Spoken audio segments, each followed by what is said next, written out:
This is the last occasion to have a debate on the policy address of this government. In the past 4 years, in the motion of thanks, I voted against the motion. The reason is simple. I'm concerned about education issues, but when it comes to education governance, there is very little to mention about this government. From the education sector, I think we can conclude what the government's stand is. They turn a deaf ear to everything. They ignore our demands, and we get used to it. And when it comes to trivial issues, they would persist, say, for example, the Belt and Road Scholarship. We don't say that the Belt and Road is not important, but Belt and Road and the scholarship are two different things. The Chief Executive, C.Y. Leung, said in his policy address again that he would go upstream and meet and face challenges. But that is not the case. The government is sitting on a lot of resources, but when it comes to the demand of the education sector, they turn a deaf ear. They don't want to do anything. And the stance of the Secretary for Education is that he doesn't care. And I want to conclude the governance of the government on education with a few remarks. And I now talk to the candidates of this Chief Executive election. What hasn't been done, what needs to be rectified, and what has to be done. In short, the education policy of this government, there are 3 problems. There is no priority accorded, no importance accorded to the right area. There is no long-term planning, and they are quite stingy on recurrent expenditure. That's why there is no continuous improvement of our education system, and students' needs are ignored. And I want to ask Hong Kong parents and Hong Kong people what they think is the biggest problem of our education system. Many of them will say that they can see that the mental and physical health of students are harmed. Last year, we have a series of suicides. And this year, before and after the Chinese New Year, we have heard a lot about heart-sinking cases. Has the government seriously dealt with the situation? What we find regrettable is that the government shifted the responsibility to the Education Bureau, which set up a committee to conduct studies. And the findings are that, well, education, there is no direct relations between suicide and the education system. And the suicide problem amongst students is a very complicated issue. So you can't say that education is the only reason. We know, of course, there is also family issues, issues with society, and also their own psychological health. But you can't say that schools and the education system have nothing to do with it. These are important issues, and we have to address. And when it comes to schools, we have to deal with it from 2 perspectives. First, they have to help students to resolve problems. So you have to empower them to support students. And schools themselves are reasons why students have problems. Say, for example, too much pressure. Are there any ways for us to alleviate the pressure, to give schools more support?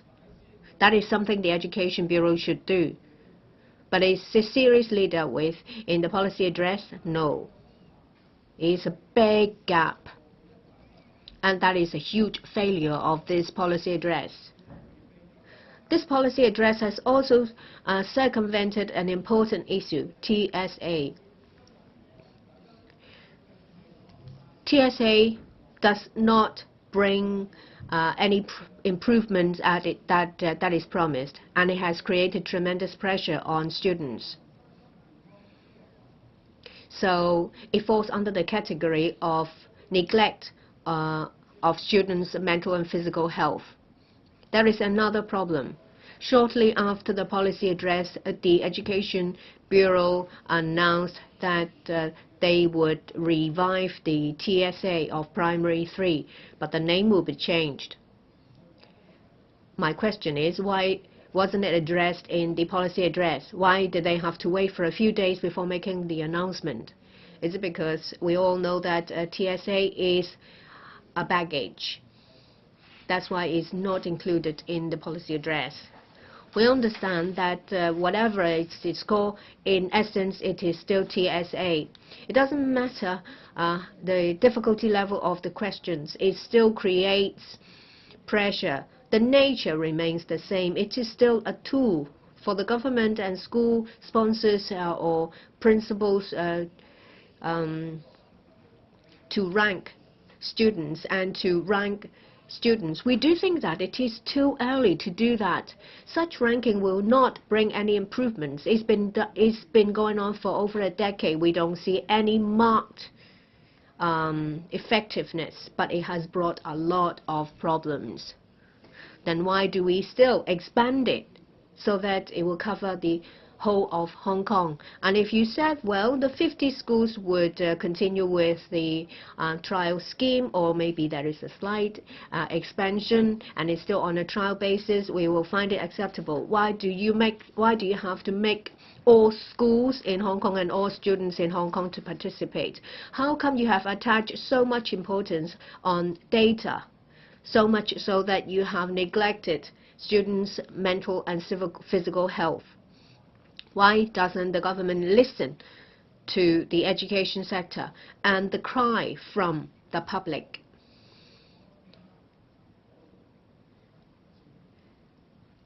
Why don't they show pity towards students and parents? Second problem, there is a lack of long-term planning, and they just let the system rot. We feel it for a number of years. We know that Hong Kong's demography has gone through some great changes. It increased and it drops. In the past few years, there was a sharp drop to be followed by a sharp increase. And in the process, what should schools do?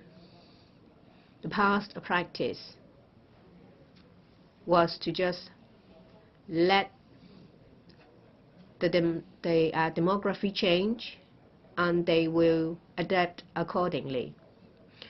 Why don't you implement some intervention to stabilize it? So to stabilize it, to bring down the impact resulting from the changes in our demography. How come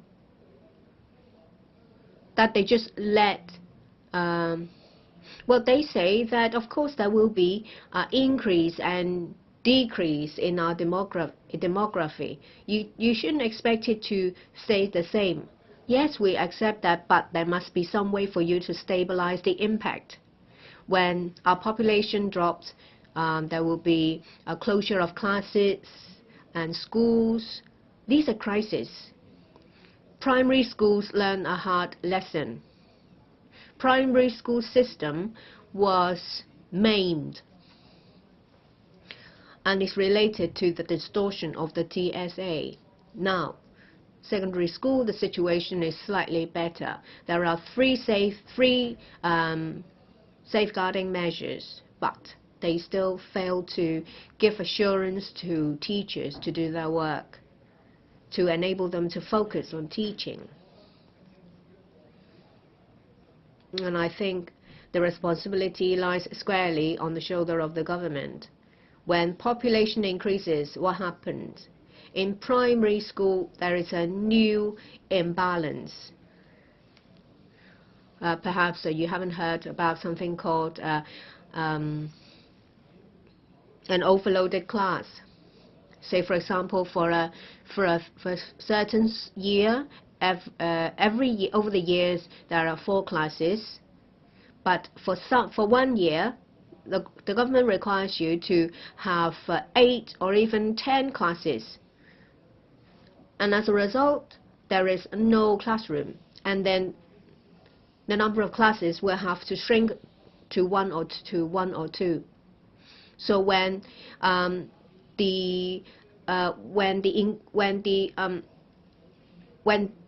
that amount of classes graduate, then number of classes will have to be shrunk. So there's constant change in the number of classes in each grade. When it comes to secondary school, we hope that the safeguarding measures or the voluntary class improvement measures may be extended. But that's for the transitional period. I think in the long term, we need to have an adjustment mechanism. We should make good use of the tools available. Say, for example, number of classes as well as the scale of the school. My time is limited. I'm afraid I cannot sort of elaborate on my arguments, but I'm sure that for the contenders for the post of CE, if they hurt me, then they should be made to think of ways to stabilize the school systems, and we should have an adjustment tool. Now come to my third point.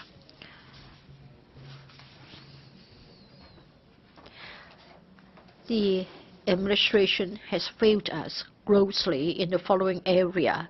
The government's been stingy about the recurrent expenditure. For our education expenditure, in fact, among the advanced economies, we fare very poorly. It is at a very low level. Our education cannot be of a small scale, and yet the money given is little.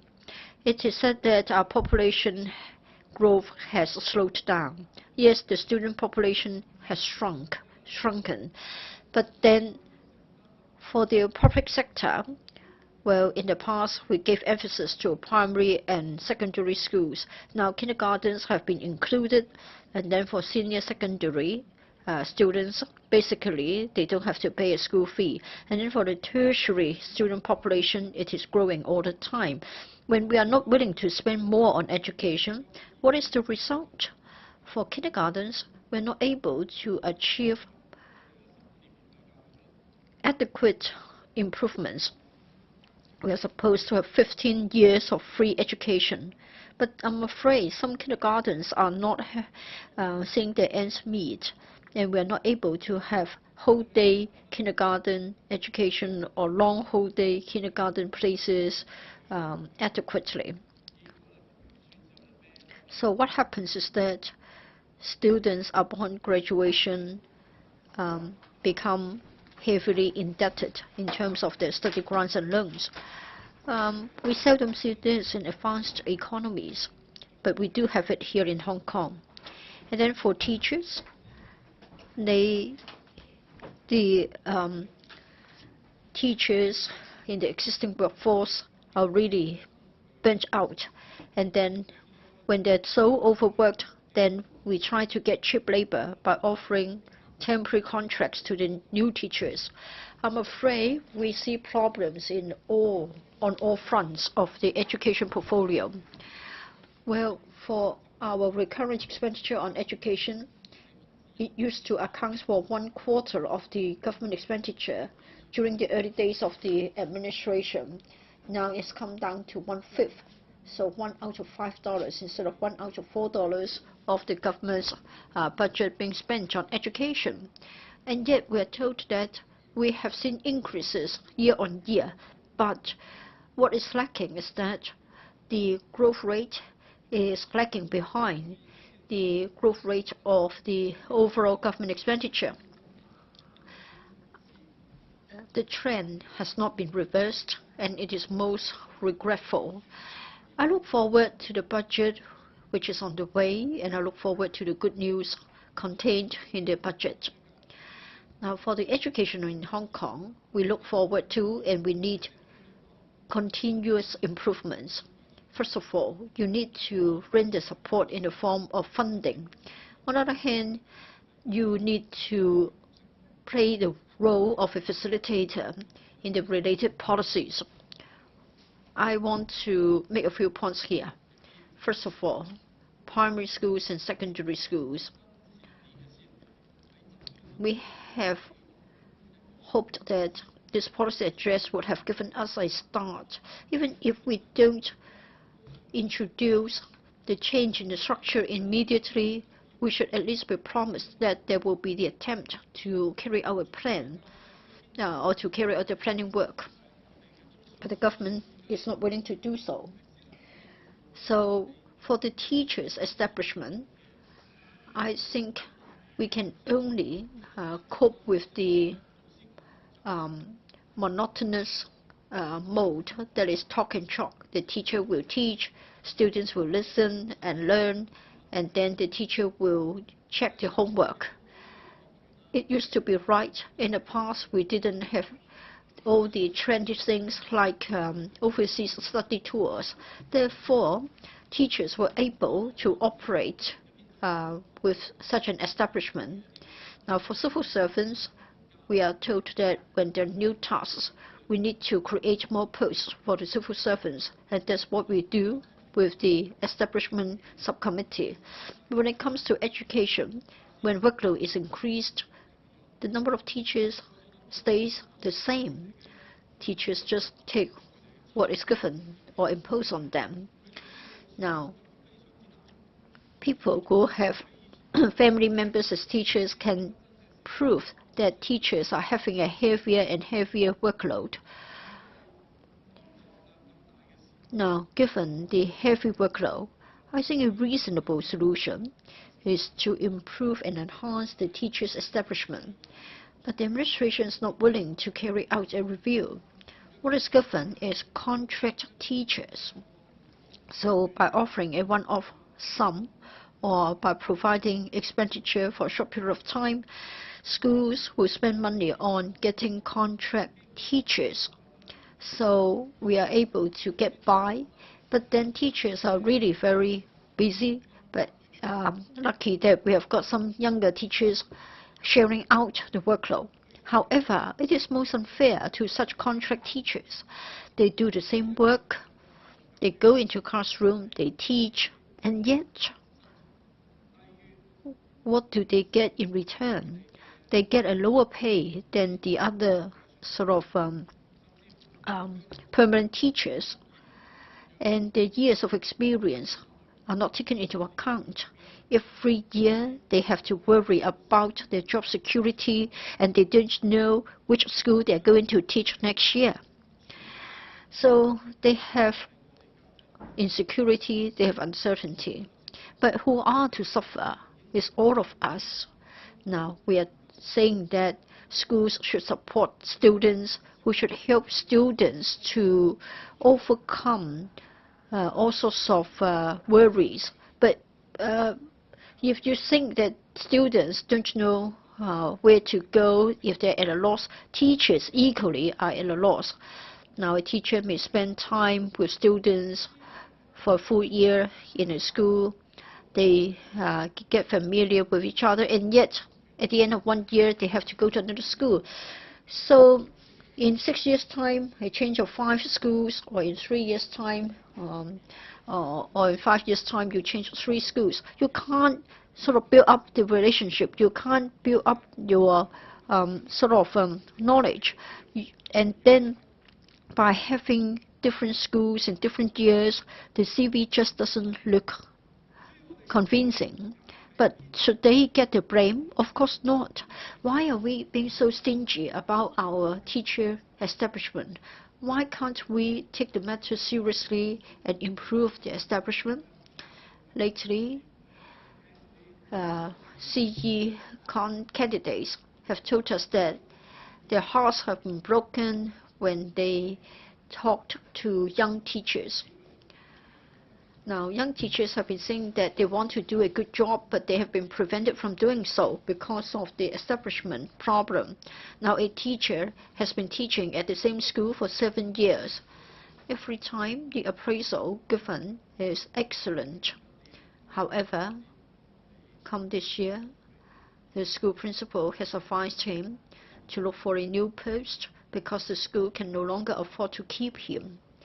And in fact, for this teacher, the teacher thinks that the school principal is already a very conscientious one, and the school principal has been trying everything to help the teacher to stay.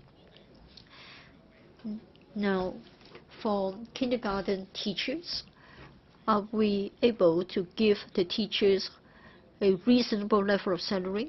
Now, we have got a lump sum grant, and we are using the median salary as the basis of funding. In other words, the median salary will become the maximum salary. It is most unfair to experienced kindergarten teachers, and so the wastage rate is high. For those who would like to stay in the profession, they will give up teaching. They would rather become an administrator, or they will go to a private child care-related organization like playgroup, etc. If we want to keep the quality teachers in our system, we need to offer a reasonable pay. I'm not asking for an excessive pay, so we must come up with a pay scale for kindergarten teachers. However,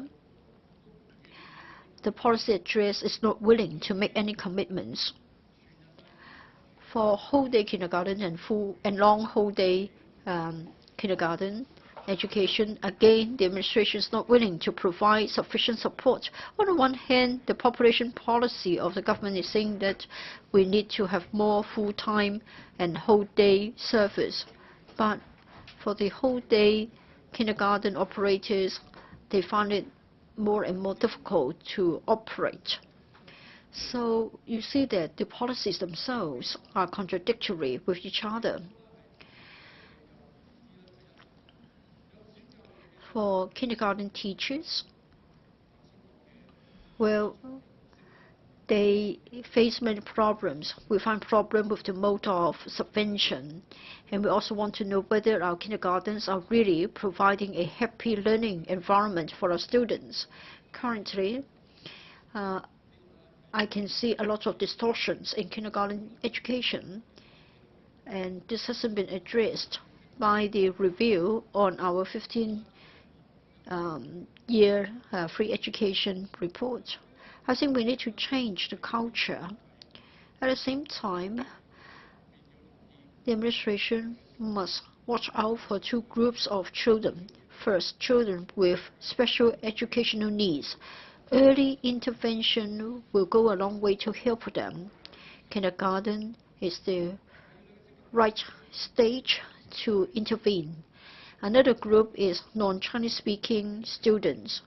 Many of them don't have proper or good kindergarten education. Some may not even have gone to a kindergarten, or they go to kindergarten but they're not able to mix with the local children, and therefore they make a very late start when it comes to learning a Chinese language. So we need to care for these two groups of children. For the policy address this year, I'm not saying that I can't find anything good about it. First of all, for children, kindergarten children with special educational needs, I know that there will be a recurrent grant so that social organizations can go to schools and provide special education service for such children with special educational needs. I think it's a good move, but when it comes to the actual implementation, in particular, when we are going to get a new CE for kindergarten children with special educational needs, you take care of them, but at the same time, we need to make sure that the teachers are equipped. Sometimes we rely on external support, but then the teachers are not able to observe and learn from the external professionals because they're too busy. Now, hardware is equally important. The education panel looked at the substandard school premises. We need to improve upon that. there is a short paragraph in the policy address on this matter. I look forward to more being promised in the upcoming budget. I hope that there will be more money for repair maintenance of school premises, and then we should also redevelop and reprovision the schools. If we have another round of school improvement program, it will be very good in upgrading the hardware of our schools. Now, in fact, what I've been outlining are basic things. If you have visited the substandard school premises, you will wonder how come that for Hong Kong, which is a rich city, and while we are able to provide good school premises to many children, there are about 10,000 students who are still learning in cramped and worn-down substandard school premises. There are even health or safety hazards.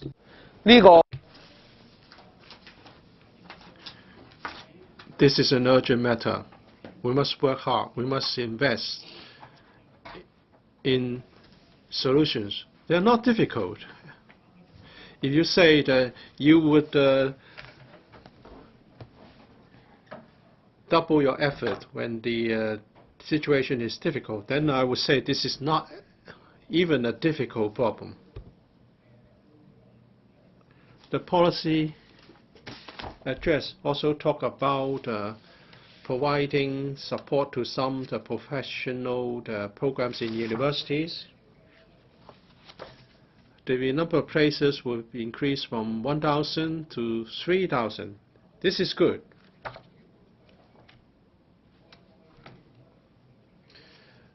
But I hope the government will accept my proposal, and that is for students is self-finance programs. They were giving something like a voucher scheme. These students study in self-finance programs, and they would pay back the community through future contributions, and they should be assisted through a voucher scheme. For students with special educational needs, we would like to regularize SENCO, the coordinating teacher for special education. And we should also look at the teacher-to-student ratio in special schools. We should strive for improvements. And also, we should look at the establishment for social workers in special schools. For education issues, I'll pause here. I hope the candidates for the coming city election and our new team of senior officials would do more in the coming days. Let me spend a little bit time on our constitutional system. I hope the principle of one country, two systems will be truly respected. At present, the liaison office is playing a seemingly excessive role, constitutionally speaking. We should look at it. The relationship between the SAR government and the CPG should be looked into.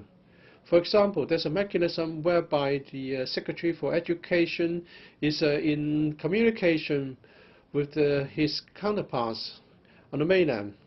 Is this within the ambit under the basic law? We have to look at this. And also we should look for ways to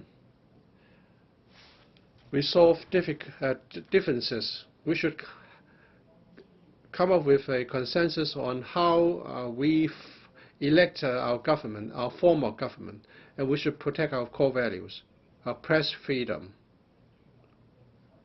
Our universities have become subjects of heartbreaking concerns. I hope the SAR government will safeguard our core values.